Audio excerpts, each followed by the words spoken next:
Welcome to Where They Wander. We are Kat and Kev and we travel full-time around the United States in our Grand Design Imagine.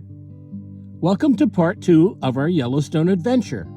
It's 5:30 and we are entering Yellowstone.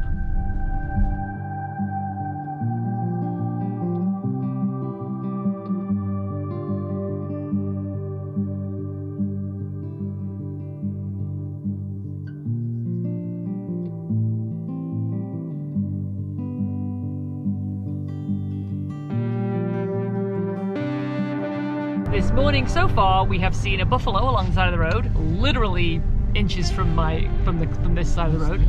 Now we're going towards the canyon and we're doing the North Rim Drive. Transpires I can't read maps very well. I found the Rim Drive, but it's one way. You're not a navigationalist. Not a navigational expert. Our first stop and our first get out of the day is the brink of the lower falls, and we're gonna go walk over there. There's a reason we get up at 4:30 in the morning. There's nobody here.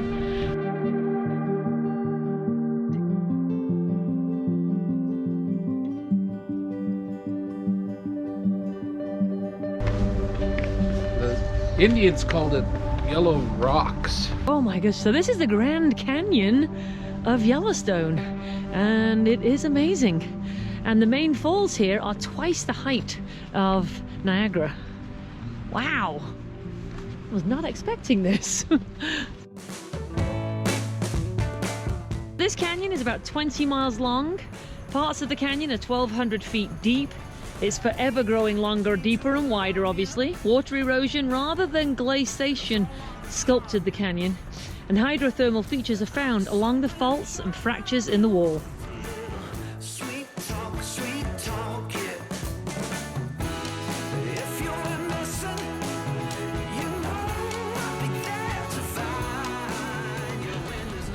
As we were coming up the road, you could just see the sprinkling on the windows, and as I look back now, turn around this way, you can see it's raining from the falls, and you can hear the thunder up ahead. Let's go see it.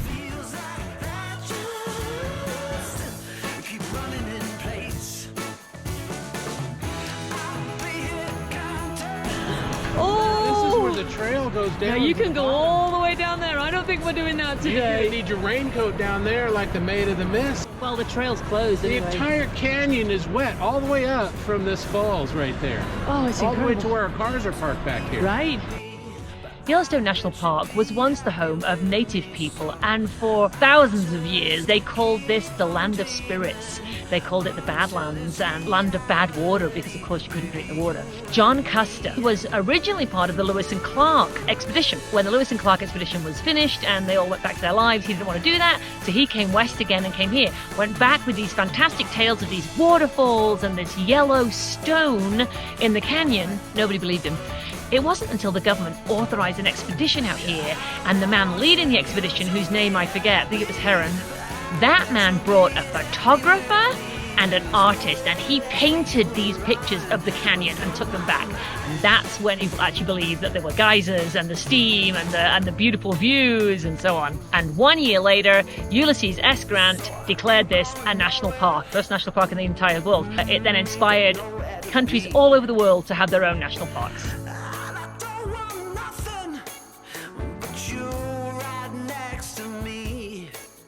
We are heading now to Inspiration Point. This north rim of the Canyon Drive has got about half a dozen places you can stop, and most of them seem to be pretty close together, which is kind of cool. And when we get up to the top here, oh my word, when we get up to the top here, I'll tell you a little bit about Inspiration Point. This part is closed off, and I'm really not surprised. Well, maybe, I don't know. So can we go down this way? Because it looks like there's a path here. I think we can still go down here, just not over there. They don't want you walking out on those rocks. You'll kill yourself. Oh, I see. Yeah, that makes sense. No, I'm good. I don't need to go out here. If you've been watching our channel for a while, you'll know that I'm pretty frightened of heights. You want to stop right here because you can see perfect. You can stand right here next Okay. to me. Take my hand. All right, yeah. Okay. Ooh, this is, okay. Let me see. Oh my god. Oh wow. Looks okay. So There's a big rock right here. in front of you. There you Yeah, go. but Stop look right at this there. is like a tiny, like a ledge on the side of the mountain. This is Inspiration Point. But look, it's just like a jut. It just juts out. Is there anything underneath us? The mountain, the canyon wall. Okay, yeah, that's cool. Yeah. Okay, I know I don't like being out here on this. Look at this. It's just there's nothing at the end of this. This is recording Catherine Oh very no, scared. no, don't record me. No, record the view or something. She found the edge there. Let's tell us what's going on, kiddo. My legs turn to jelly when I'm not frightened. It's awful. And that's a ledge. That's like a ledge. Like a Ledge. No wonder I'm frightened. The original Inspiration Point tumbled into the canyon in 1970 after a large earthquake. However, you can enjoy spectacular views from here, both upstream and downstream, and just the views of the canyon are incredible. I would suggest that this would be better at sunset rather than sunrise, because trying to take photographs directly down the canyon and it's into the sun is obviously not the best. As you can see, we're right on the rim of this deposit of all this white rock. And then it's red down there. Oh my gosh. Look at the colors. I wonder if this is where the old lookout was. There's a piece of wall here. It didn't just fall away right there. Wait, it did, yes. Hi. Hi! So this is where the original Inspiration Point was. You can see what's left of the wall right here, and then the whole side of the cliff just carved down into the canyon. There was a major earthquake in 1970, like I said, and down it went. And I am a good distance away from the edge. And I'm going to stand right here by the tree and show you Yes, guys. because that tree will save you. Well, that way I know where I'm at. I don't go any further than I need to. This is far enough right here. And you can just start to see the geysers on the other side.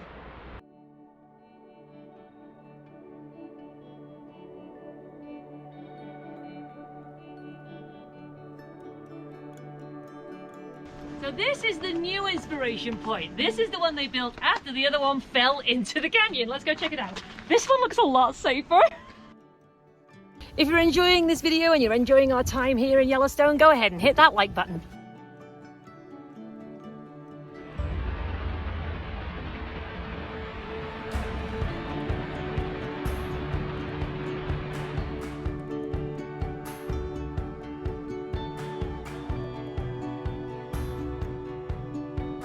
Now we're going to find the brink of the upper falls is where we're going. So I thought the upper falls would be bigger, but it's the lower falls that are the huge ones, the ones that are twice the height of Niagara. We've come to our first overlook and you can see the bottom of the falls right there.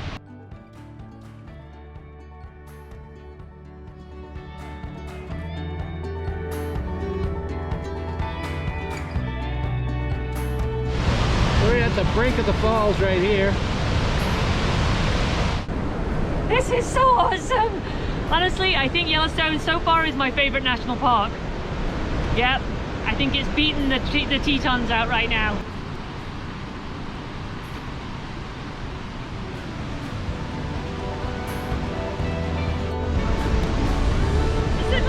This is not the most beautiful place you've ever seen.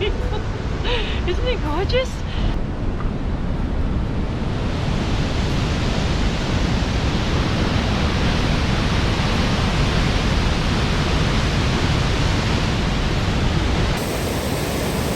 Right here the river starts to cut through the canyon.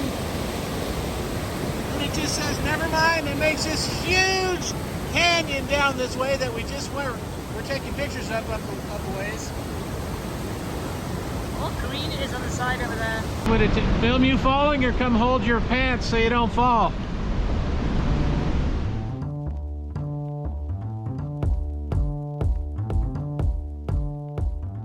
Now we're heading on the South Rim Drive. This is going to take us to Artist Point, where you get the most iconic shot that, or it says it's the most photographed point in Yellowstone. I would have thought that would have been the geyser, you know, El Faithful, but I think they mean of views. So that's where I'm going next.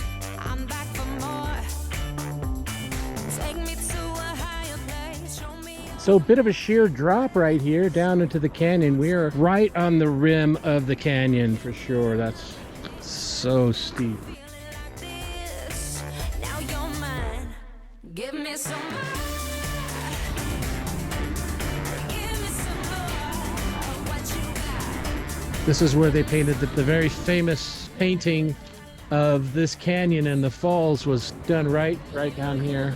This iconic spot was painted first by Thomas Moran during the expedition to explore this area in the late 1800s. I will put the exact date up when the expedition came. Give me some more. Give me some more. You give me such a thrilling ride. Take the rocket up to the sky. Take me high.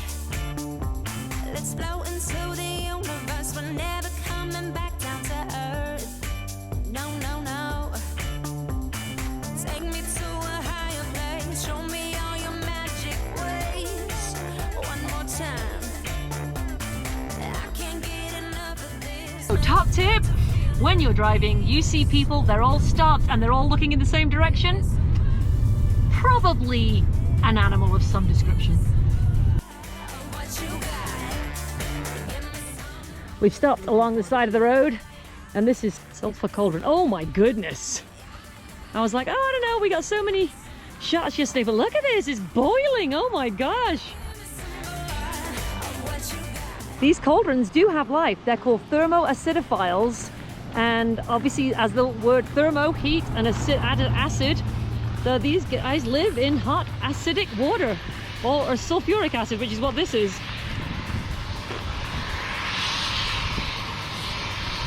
You can hear the geyser. It's incredible. Actually, that's not a geyser. It's a ephemeral, yeah, because it's just air. I was so sad when we first came in the park because I was like, oh, I don't smell anything, because since I was unwell in 2020 like everybody else, I have not had a sense of smell, or a very, very, very, very low sense of smell. I don't smell very much. So I was really sad that I couldn't smell this sulfur smell. Oh my goodness. Come here to the sulfur cauldron. It stinks. It absolutely stinks. It is 10 o'clock in the morning. Between 10 and 6 is the busiest time in the park. As you can see, it is now getting incredibly busy, but we are almost at the end of our day. All we have to do after this is Old Faithful and Grand Prismatic. We'd walk and we'd hold hands, and the world would pass us by, but we never cared, nor you nor I. We had over 100 bison last summer walk through the parking lot right up there. This year we had close to 20 running back and forth chasing each other. Oh my goodness. And we usually have an older bull lay right next to mud volcanoes.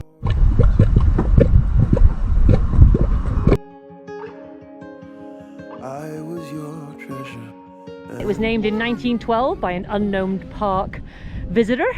And they said that it used to spew water all the way out over onto the boardwalk. It's been a long time since it's done that, but you can see there is still water coming out of it. And it's pretty cool. I mean, it kind of looks like a cave you could go and explore, but I don't think that's a very good idea. Yours, I'll be only yours if we get through this. Look what we found, mud. And it stinks.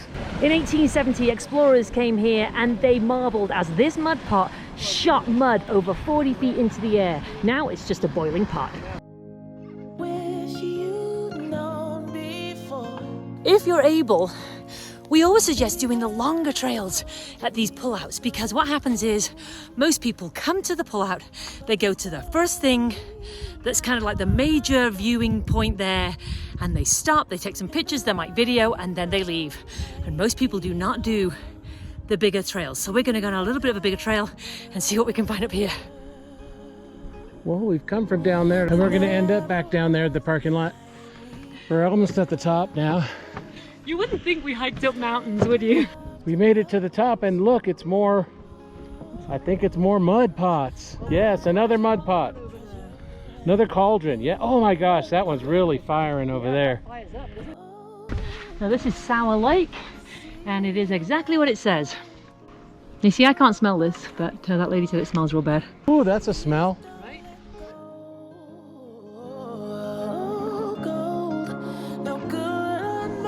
Black Dragon's cauldron. The mud pot roared into existence in 1948 and it blew trees out by the roots. A park interpreter named it for its resemblance to a darkly coloured demon of the backwoods. Over the years, it has moved 200 feet to the southeast and become relatively quiet. However, as change is constant in Yellowstone, the Black Dragon may one day roar back to life.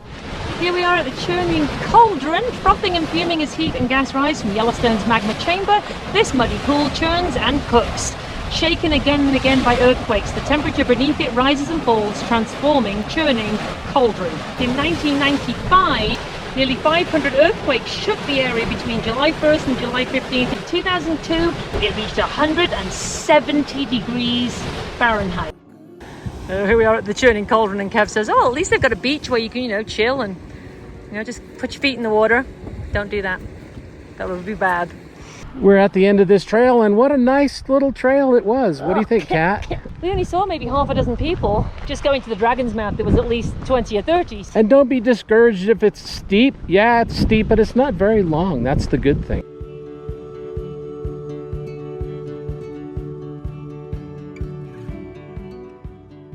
We're at Old Faithful. We're coming up to the Old Faithful Lodge. And of course, this is the most iconic spot in Yellowstone. And we're gonna go see if we can watch the geyser go off.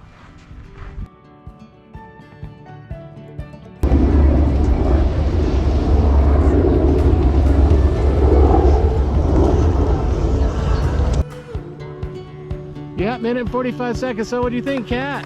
That was incredible! And how awesome is that? You started everybody clapping just then. I started a clap! We walked up and off she went. There are a lot of people here. This is probably a third of what was here a couple of minutes ago when she was just waiting to go off. Goes off about every 60 minutes to 100 minutes.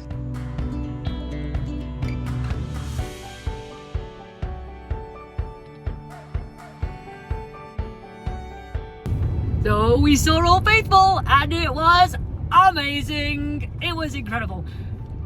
Here's our next tip, another top tip. If you want to get a schedule of the expected times for the geyser to blow, you can call this number and it will tell you when the next is or when the predictions are for that day, and then you can time your route and the things you want to do so you're not sitting there for sometimes between 60 and 100 minutes. We know we promised you Grand Prismatic this episode, but the parking lot was full. And there was at least 15 cars coming from each way waiting to get in. So join us next week for our third and final day getting up before dawn. We'll visit Grand Prismatic and the rest of Yellowstone. Until then, we'll see you on the trail.